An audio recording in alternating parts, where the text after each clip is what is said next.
శ్రీనివాసుడు పిలువగా విశ్వకర్మ నగరమును నిర్మించుట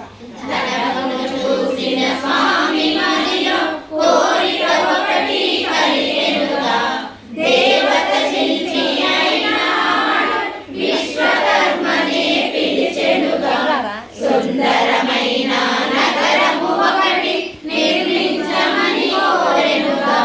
నారాయణుని ఆజ్ఞ కైకొని విశ్వకర్మయే మొదలు పెట్టి 4 దిక్కులు పరిశీలించి వాస్తు గణితమే లెక్క చూసి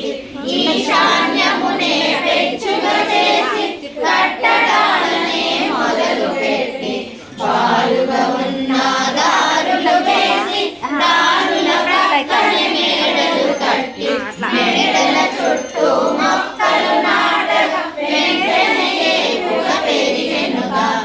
ఎత్తుగా ఉన్న కోటను కట్టి కోట చుట్టూ దారులు వేసి కోట లోపల గదులను కట్టి లోటే లేని వసతులు చేసి వెండి పూతల గోడలు కట్టి బంగారు పూతల గురుజులు కట్టి విశాలమైన ద్వారము కట్టి ద్వారము చుట్టూ లతలను చెట్టి నిండుగా నీటి కొలనులు త్రవ్వి చక్కని పూల తోటలు వేసి పచ్చని పంటల పైరును పెంచి గోశాలనే నిర్మించే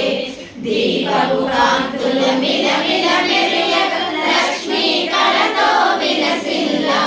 చూచిన వారే బలిదాయనగా భూతల స్వర్గము నిర్మించే